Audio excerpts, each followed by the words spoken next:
Assalamu alaikum wa rahmatullah. Aujourd'hui, nous recevons notre frère Abdel Samad. Abdel Samad, c'est notre responsable lavage mortuaire.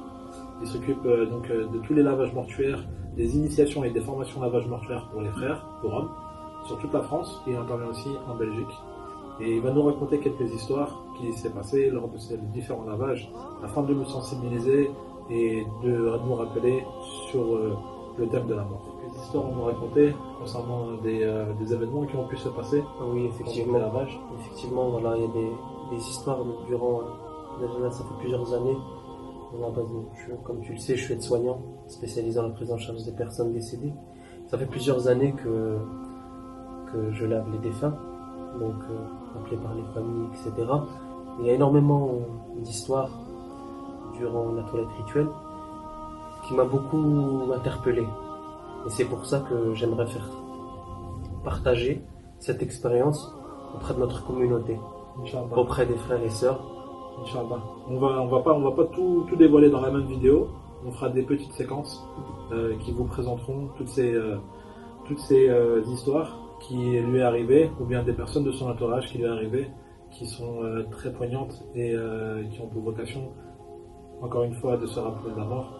Bismillah, la première histoire, la première séquence. Donc une première histoire qui m'a énormément interpellé. C'était mon épouse me prépare les linceuls et me coupe les rouleaux de linceul à chaque fois. Donc j'en prépare toujours d'avance car on ne sait jamais quand il y a un mort, la mort ne prévient pas. Donc je coupe tout le temps des linceuls à l'avance, comme ça dès qu'on m'appelle, mes linceuls sont prêts. Et moi je coupe tout le temps 2 mètres sur 2 mètres. Je prends tout le temps des linceuls larges, d'accord? Parce qu'on ne me prévient jamais si la personne est assez corpulente ou mince, donc je préfère prendre large. Donc voilà. Donc pendant un moment, elle me coupait, je suis rentré le soir et elle m'a dit excuse-moi, j'ai coupé 1m60, mais c'était pas voulu. En fait, le tissu se coupait tout seul à la même dimension. Donc elle m'a dit c'est pas grave, peut-être qu'ils vont t'appeler pour un enfant, ou parce que ça m'arrive de faire des jeunes enfants qui ont le cancer, etc., qui décèdent. Et donc les 1m60, je les ai laissés de côté. Donc j'ai dit qu'on m'appellera pour un enfant, je le ramènerai avec moi. Et donc effectivement on m'a appelé pour un enfant. Et donc il est décédé, Allah yarhamou. Et en fait le linceul c'était pas pour lui, parce qu'il faisait pas 1m60. Et donc je l'ai mis de côté. Il était plus grand, tu veux dire? Il était plus grand, oui. Et ouais, par rapport dû à sa pathologie. Et donc par la suite, le linceul, on m'a appelé pour un autre décès, un vendredi matin. Et ce linceul-là, je l'ai pris avec moi. Je ne sais pas pourquoi je l'ai pris, parce que c'était pour un adulte.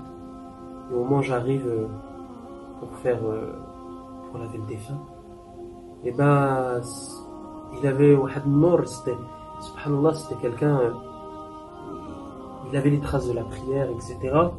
Et moi tout le temps, il y a des membres de la famille, ses fils qui assistent au moment du décès. Moi je demande pas à chaque fois de quoi il décédait. Non. Ça me regarde pas, on m'appelle.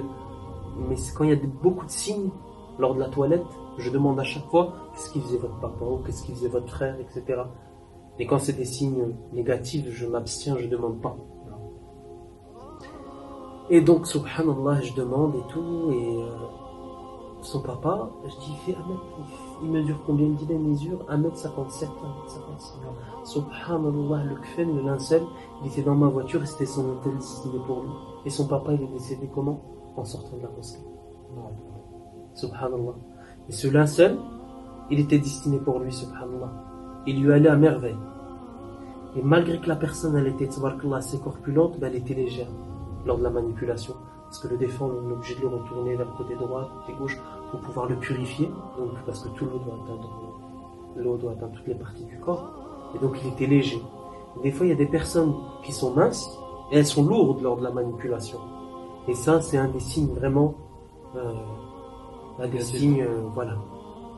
Donc, ça m'a énormément interpellé, et voilà, je demande à Allah subhanahu wa ta'ala tout le temps, parce que c'est un métier noble, on est au service de la communauté, et je demande à Allah, ya Allah, facilite-moi, et subhanallah, Allah subhanahu wa ta'ala, la plupart du temps, il me facilite, et c'est toujours des morts magnifiques quand je demande à la famille de quoi il est décédé, et des fois, il m'est arrivé des défunts À peine on a fini la toilette et tout, le visage change et il se met à sourire.